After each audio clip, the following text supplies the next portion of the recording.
എനിക്കിനി നഷ്ടപ്പെടാനായിട്ട് യാതൊന്നുമില്ല. ഒരു പെൺകുട്ടിയെ എങ്ങനെയൊക്കെ മോശമായിട്ട് ചിത്രീകരിക്കാം, അവളെ എങ്ങനെയൊക്കെ കുറ്റം പറഞ്ഞ് അടിച്ചു താഴ്ത്താം, അതെല്ലാം അവരെന്നെ ചെയ്തു കഴിഞ്ഞു. അതുകൊണ്ട് തന്നെ ഇനി പറയാനുള്ള കാര്യങ്ങളെല്ലാം ഞാൻ തുറന്നടിച്ചു പറയും. ആർക്കെന്ത് തോന്നിക്കഴിഞ്ഞാലും എനിക്ക് യാതൊന്നുമില്ല എന്ന് പറഞ്ഞുകൊണ്ടാണ് സൈന സൗത്ത് വിഷ്വൽ മീഡിയയും ജാസ്മിൻ ജാഫറും തമ്മിലുള്ള എക്സ്ക്ലൂസീവ് ഇന്റർവ്യൂവിന്റെ മൂന്നാം ഭാഗം ഇതാ വന്നിട്ടുണ്ട്. ഇന്റർവ്യൂവിന്റെ ഒന്നും രണ്ടും ഭാഗങ്ങളിൽ ജാസ്മിൻ പറയുന്നത് ബിഗ് ബോസ് ഹൗസിൽ ജാസ്മിനെ ബിഗ് ബോസ് പ്രൊജക്ട് ചെയ്യുന്ന രീതിയും, അതുപോലെ തന്നെ ഗബ്രിയും ജാസ്മിനും തമ്മിലുള്ള ബന്ധവും, അഫ്സലും ജാസ്മിനും തമ്മിലുള്ള എൻഗേജ്മെന്റിനെ പറ്റി വന്ന കോൺട്രവേഴ്സിനെയൊക്കെ പറ്റി ജാസ്മിൻ ഒന്നും രണ്ടും ഭാഗങ്ങളിൽ വളരെ വ്യക്തമായിട്ട് പറയുന്നുണ്ട്. അതിന്റെ ലിങ്ക് താഴെ കമന്റ് ബോക്സിൽ പിൻ ചെയ്തിട്ടുണ്ട്. കാണാത്തവർ എന്തായാലും ഒന്ന് കയറി കാണാനായിട്ട് ശ്രമിക്കാം. അപ്പോൾ വീഡിയോന്റെ മൂന്നാം ഭാഗത്തിലേക്ക് കടക്കുന്ന സമയത്ത് ബിഗ് ബോസിൽ നിന്ന് വ്യത്യാസപ്പെടുത്തി കുറച്ച് ചോദ്യങ്ങളാണ് ആങ്കർ ചോദിക്കുന്നത് മറ്റൊന്നുമല്ല, ബിഗ് ബോസിൽ നിന്ന് പുറത്തായ DJ സിബിൻ എന്ന കണ്ടസ്റ്റന്റ് ഒരുപാടധികം കാര്യങ്ങൾ ജാസ്മിനെ ബന്ധപ്പെട്ടും അതുപോലെ തന്നെ ബിഗ് ബോസിനെ ബന്ധപ്പെട്ടും പറയുകയുണ്ടായി. അതുപോലെ തന്നെ ജാസ്മിന്റെ വാപ്പ പറഞ്ഞ ചില വോയിസ് റെക്കോർഡുകൾ ആര്യയും സിബിനും ഒരുമിച്ച് വന്നൊരു ലൈവിൽ ലീക്ക് ചെയ്യുകയും, അതുപോലെ തന്നെ DJ സിബിൻ പുറത്തിറങ്ങിയ സമയത്ത് തനിക്ക് ഡ്രഗ് എഫക്റ്റ് ഉള്ള ടാബ്ലറ്റ്സ് കൊടുത്തു ബിഗ് ബോസ് ഹൗസിൽ നിന്ന്, തന്നെ ബിഗ് ബോസ് അറിഞ്ഞുകൊണ്ട് പുറത്താക്കിയതാണ്, ജാസ്മിനെതിരെ ഗെയിം കളിച്ചത് ഇഷ്ടപ്പെട്ടിട്ടില്ല, അതുകൊണ്ട് തന്നെ ലാലേട്ടൻ ഒരു വീക്കെൻഡ് എപ്പിസോഡിൽ തന്റെ ഗെയിമിനെ മൊത്തം എക്സ്പോസ് ചെയ്തതും, അതുപോലെ തന്നെ ഒരു മെന്റൽ ഡിപ്രഷനിലേക്ക് ആക്കിക്കൊണ്ട് എന്നെയും എന്റെ വീട്ടുകാരെയും ഒരുപാടധികം സങ്കടപ്പെടുത്തിയതും, അതുപോലെ തന്നെ DJ സിബിൻ പുറത്തിറങ്ങിയ സമയത്ത് Bigg Boss Malayalam season 5 title winner ആയിട്ടുള്ള അഖിൽ മാരാറും DJ സിബിനും കൂടി ഉന്നയിച്ച ചില കാര്യങ്ങളുണ്ട് കാസ്റ്റിംഗ് കൗച്ചുകളെ ബന്ധപ്പെടുത്തിക്കൊണ്ട്. അതായത് ശാരീരികവും അതുപോലെ തന്നെ സാമ്പത്തികവുമായിട്ടുള്ള നേട്ടങ്ങൾ ആഗ്രഹിച്ചിട്ടുള്ള ബിഗ് ബോസിന്റെ അണിയറ പ്രവർത്തകർ ഈ പറയുന്ന കണ്ടസ്റ്റൻസിനെ സപ്പോർട്ട് ചെയ്യുന്ന കാര്യമാണ് ഈ പറയുന്ന കാസ്റ്റിംഗ് കൗച്ച് എന്നുള്ള രീതിയിൽ ആങ്കർ ചോദിക്കുന്നത്. അപ്പോൾ ഇതിനെപ്പറ്റി എന്താണ് ജാസ്മിന് പറയാനുള്ളത് എന്ന് ചോദിക്കുന്ന സമയത്ത് ജാസ്മിൻ ആദ്യമായി പറയുന്ന ഒരു കാര്യം, സിബിൻ എന്ന കണ്ടസ്റ്റന്റ് ബിഗ് ബോസ് ഹൗസിൽ നിന്ന് പുറത്തിറങ്ങിയിട്ട് എന്നെ ചെയ്യാനുള്ളതൊക്കെ ചെയ്തു, പറയാനുള്ള കാര്യങ്ങളെല്ലാം പറഞ്ഞു കഴിഞ്ഞു. അതുകൊണ്ട് തന്നെ ഒരു പെൺകുട്ടിയെ അടിച്ചു താഴ്ത്തുന്നതിന്റെ മാക്സിമം ചെയ്തു. എനിക്ക് നഷ്ടപ്പെടാനായിട്ട് യാതൊന്നുമില്ല. അതുകൊണ്ട് തന്നെ ആരെന്ത് വിചാരിച്ചാലും ഇനി പറയാനുള്ള കാര്യങ്ങളൊക്കെ ഞാൻ മുഖത്ത് നോക്കി പറയും എന്നുള്ള കാര്യം ആദ്യം തന്നെ ജാസ്മിൻ പറയുന്നുണ്ട്. ആദ്യം തന്നെ പറയുന്നൊരു കാര്യമാണ്, ബിഗ് ബോസ് ഹൗസിൽ നിന്ന് ഇത്തിരി ഒരു എതിർപ്പ് ഉണ്ടായ സമയത്ത്, അല്ലെങ്കിൽ ലാലേട്ടനെ പോലൊരു വ്യക്തി തന്റെ ഗെയിമിനെ ഒന്ന് എക്സ്പോസ് ചെയ്ത് കാണിച്ചു, അത്രയും നാള് നല്ലോണം കണ്ടന്റുകൾ ക്രിയേറ്റ് ചെയ്ത് വന്ന സിബിൻ എന്ന കണ്ടസ്റ്റന്റ് പെട്ടെന്നൊരു മെന്റൽ ഡിപ്രഷനിലേക്ക് പോവുകയും ബിഗ് ബോസിന്റെ മൈക്കും കാര്യങ്ങളൊക്കെ വലിച്ചൂരി കളഞ്ഞ് എനിക്ക് ഇപ്പൊ തന്നെ ഇവിടെ നിന്ന് ഇറങ്ങി പോകണം എന്നുള്ള രീതിയിൽ പറയുകയും, അതുപോലെ തന്നെ ബിഗ് ബോസിന്റെ ഭാഗത്ത് നിന്ന് സിബിന് ഡ്രഗ് എഫക്റ്റ് ഉള്ള ടാബ്ലറ്റ് കൊടുത്തു, അതുപോലെ തന്നെ സിബിനെ ഒരു മാനസിക രോഗിയാക്കി ബിഗ് ബോസ് ഹൗസിൽ നിന്ന് പുറത്താക്കി എന്നൊക്കെ പറയുന്നതിനോട് അട്ടർ ഷെയിമാണ് ജാസ്മിൻ പറയുന്നത് ഇതെല്ലാം ഒരു വിഡ്ഢിത്തമാണ്, വായ തോന്നിയത് വിളിച്ചു പറയുകയാണ് സിബിൻ ഈ സമയത്ത്. സിബിനാണ് ഏറ്റവും കൂടുതൽ പ്രാവശ്യം ബിഗ് ബോസ് ഹൗസിൽ പറഞ്ഞത്, എനിക്ക് വീട്ടിലേക്ക് പോകണം, എനിക്കിവിടെ നിൽക്കാനായിട്ട് യാതൊരു താല്പര്യവുമില്ല, ഇനിയും നിങ്ങൾ എന്നെ ഇവിടെ പിടിച്ചു വെക്കാനായിട്ട് ശ്രമിച്ചു കഴിഞ്ഞാൽ ബിഗ് ബോസ് ഹൗസിന്റെ ഗ്ലാസ് തല്ലി തകർത്തുകൊണ്ട് ഇവിടെ നിറങ്ങി പോകാനായിട്ട് എനിക്കറിയാം, എന്നെ അത് ചെയ്യിക്കരുത് എന്ന് പറഞ്ഞുകൊണ്ട് ബിഗ് ബോസിലെ ഏറ്റവും ഇമ്പോർട്ടന്റ് ആയിട്ട് ധരിക്കേണ്ട മൈക്ക് വലിച്ചൂരി കളഞ്ഞ സിബിനെ എങ്ങനെയാണ് പിന്നെ ബിഗ് ബോസ് ഹൗസിൽ വെച്ചുകൊണ്ടിരിക്കുന്നത്. പിന്നീട് സിബിൻ പറഞ്ഞൊരു കാര്യമാണ് ഡ്രഗ് എഫക്റ്റ് ഉള്ള ടാബ്ലറ്റ് കൊടുക്കുന്നു എന്നുള്ളത്. അതിനെപ്പറ്റി നമുക്ക് കൃത്യമായിട്ട് അറിയില്ല. എന്തൊക്കെയാണെങ്കിലും ജാസ്മിൻ പറഞ്ഞൊരു കാര്യം, ബിഗ് ബോസ് ഹൗസിൽ ആകെ ടാബ്ലറ്റ് എന്നുള്ള രീതിയിൽ കൊടുക്കുന്നത് ORSഉം അതുപോലെ തന്നെ പെയിൻ കില്ലറുമാണ്. പെയിൻ കില്ലർ ഇപ്പോൾ ടാസ്കിന്റെ ഭാഗമായിട്ട് കണ്ടസ്റ്റൻസിന് എവിടെയെങ്കിലും വീഴുകയോ അല്ലെങ്കിൽ എവിടെയെങ്കിലും അടിയേറ്റ് കഴിഞ്ഞാൽ ആ ഒരു വേദന മാറാനായിട്ട് പെയിൻ കില്ലർ കൊടുക്കും. അതുപോലെ തന്നെ എന്തെങ്കിലും ഒരു ബുദ്ധിമുട്ട് വന്നു കഴിഞ്ഞാൽ ORSഉം കൊടുക്കും. പിന്നീടെല്ലാം ഡോക്ടർമാർ അവരുടെ അസുഖത്തിനനുസരിച്ചായിരിക്കും കൊടുക്കുന്നത്. പക്ഷെ ആ ഒരു ടാബ്ലറ്റ് ഒക്കെ കിട്ടണമെങ്കിൽ ഈ ഒരു പെർട്ടിക്കുലർ കണ്ടസ്റ്റന്റ് ബിഗ് ബോസ് ഹൗസിന് പുറത്തേക്ക് വന്നിരിക്കണം. അപ്പോൾ അത്തരത്തിലാണ് ജാസ്മിൻ ടാബ്ലറ്റ് കൊടുക്കുന്നതിനെ പറ്റി പറയുന്നത്. അതുപോലെ തന്നെ സിബിൻ എന്ന കണ്ടസ്റ്റന്റ് ജാസ്മിന്റെ ഫാദറും മദറും ഈ പറയുന്ന ഫാമിലി വീക്കിന്റെ ഭാഗമായിട്ട് ബിഗ് ബോസ് ഹൗസിലേക്ക് പോകുന്ന സമയത്ത് അവരെ എയർപോർട്ടിൽ വെച്ച് കാണുകയും ആ ഒരു സമയത്ത് താൻ ജാസ്മിനെതിരെ പറഞ്ഞ പല കാര്യങ്ങളും തെറ്റായി പോയി എന്ന് ജാസ്മിന്റെ അച്ഛനോടും അമ്മയോടും പറഞ്ഞ് അവരോടൊപ്പം വീഡിയോസും ഫോട്ടോസും കാര്യങ്ങളൊക്കെ എടുത്ത് അവരുടെ ഫോൺ നമ്പർ വാങ്ങി പിന്നീട് വിളിച്ച് കോണ്ടാക്ട് ചെയ്യുകയും, എന്നിട്ട് ജാസ്മിന്റെ അച്ഛന്റെ വായിൽ നിന്ന് കിട്ടാനുള്ളത് മൊത്തം ചോർത്തി എടുത്തിട്ട് ആര്യയും സിബിനും ഒരു ലൈവിൽ വന്നിരുന്ന് ആ വോയിസ് റെക്കോർഡുകളെല്ലാം പുറത്തു വിടുകയുമാണ് ഉണ്ടായത്.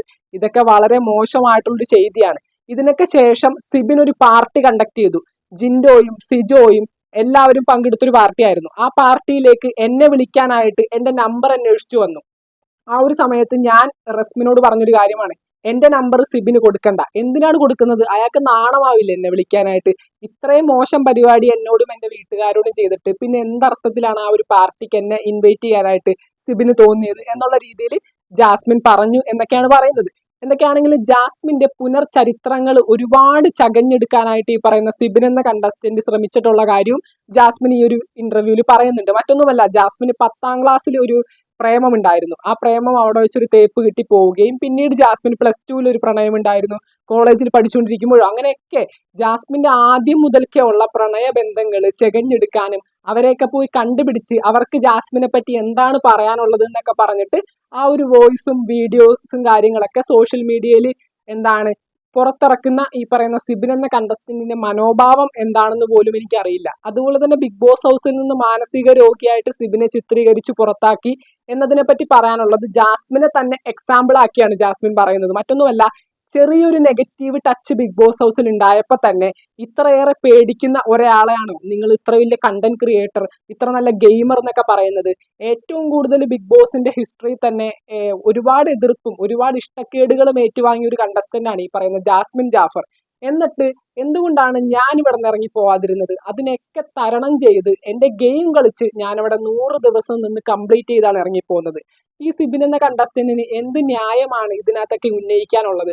പുള്ളിക്ക് ഇത് പറയാൻ പോലും യാതൊരു യോഗ്യതയുമില്ല എന്നൊക്കെയാണ് ജാസ്മിൻ ഈ ഒരു വീഡിയോയിൽ പറയുന്നത്. സിബിന് കൊടുക്കുന്ന ആ ഒരു ഡ്രഗ് എഫക്റ്റ് ഉള്ള ടാബ്ലറ്റിനെ പറ്റിയോ അല്ലെങ്കിൽ സിബിനും അഖിൽമാരാറും ഒന്നിച്ചു പറഞ്ഞ കാസ്റ്റിംഗ് കൗച്ചിനെ പറ്റിയോ എന്താണെന്നുള്ള കാര്യമൊക്കെ നമുക്ക് 100% കൺഫേം ആയിട്ടൊന്നും അറിയില്ല. കാരണം അതൊക്കെ ബിഗ് ബോസിന്റെ അണിയറയിൽ സംഭവിക്കുന്നതാണ്. ഇതൊക്കെ സത്യമാണെന്ന് പറഞ്ഞ് ഒരുപാട് പെൺകുട്ടികൾ ഇപ്പോൾ രംഗത്തേക്ക് വന്നിട്ടുണ്ട്. ആ ഒരു വീഡിയോസും കാര്യങ്ങളൊക്കെ അഖിൽ തന്നെ തന്റെ ഇൻസ്റ്റഗ്രാം അക്കൗണ്ടിലൂടെ പങ്കുവെച്ചിട്ടുണ്ട്. ഇത്തരത്തിലുള്ള അറിവാണ് നമുക്ക് ഈ കാസ്റ്റിംഗ് കൗച്ചിനെ ബന്ധപ്പെട്ട് അറിയാവുന്നത്. എന്തൊക്കെയാണെങ്കിലും ഈ ബിഗ് ബോസ് ഹൗസിൽ പങ്കെടുത്ത മുൻ കണ്ടസ്റ്റന്റ് ആയിട്ടുള്ള നമ്മുടെ കിടിലൻ ഫിറോസിന്റെ ഭാഗത്ത് നിന്ന് ഒരു ഇന്റർവ്യൂ വന്നിട്ടുണ്ടായിരുന്നു. അതിനകത്ത് ഫിറോസും പറയുന്നുണ്ട്, എന്റെ വീട്ടുകാർക്ക് ഇത്തരത്തിലുള്ള ഒരു അനുഭവം ഉണ്ടായിട്ടുണ്ട്.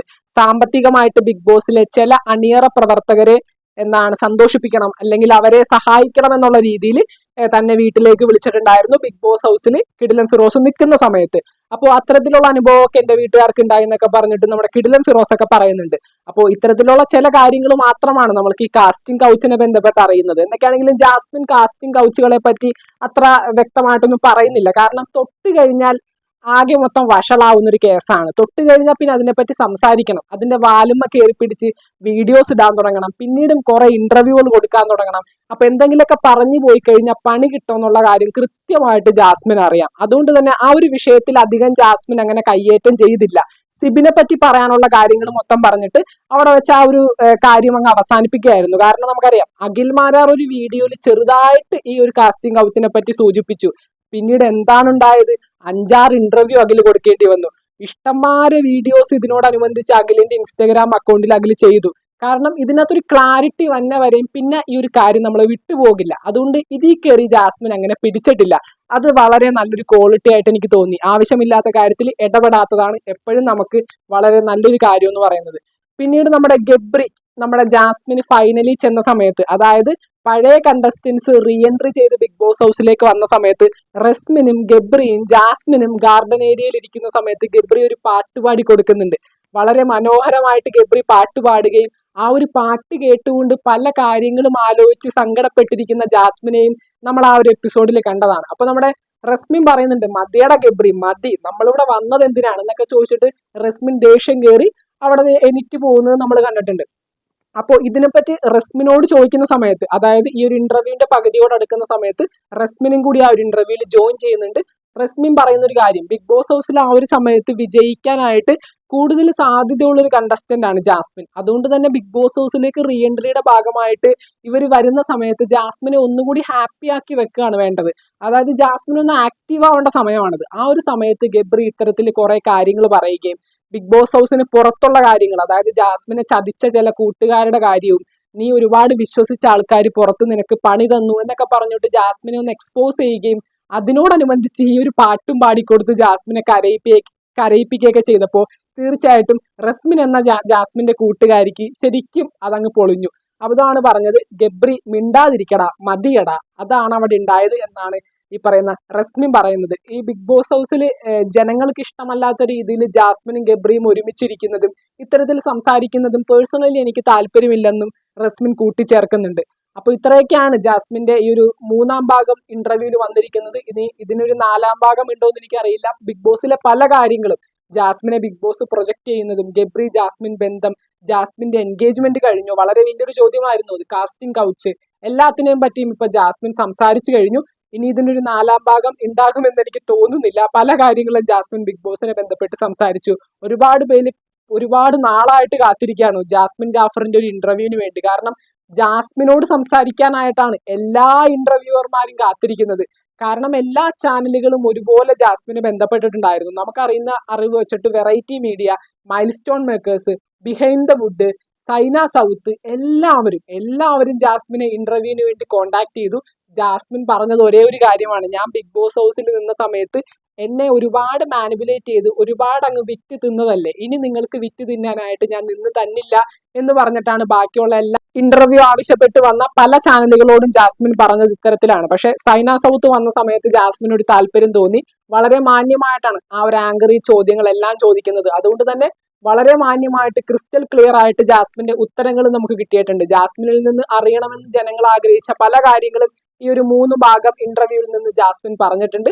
എന്തൊക്കെയായാലും നമുക്ക് നോക്കാം. ബിഗ് ബോസ് മലയാളം സീസൺ 6ന്റെ പുതുപുത്തൻ വിശേഷങ്ങൾക്കായിട്ട് നമുക്ക് വീണ്ടും കാണാം. ചാനൽ ഇതുവരെ സബ്സ്ക്രൈബ് ചെയ്യാത്തവര് തീർച്ചയായിട്ടും ഒന്ന് സബ്സ്ക്രൈബ് ചെയ്ത് സപ്പോർട്ട് ചെയ്യുക. വീഡിയോ ലൈക്ക് ചെയ്ത് കാണുന്നവർ ഒന്ന് ലൈക്കും കൂടി ചെയ്തേക്കാം. നിങ്ങളുടെ വിലയേറിയ അഭിപ്രായങ്ങൾ താഴെ കമന്റുകളായിട്ട് അറിയിക്കുക.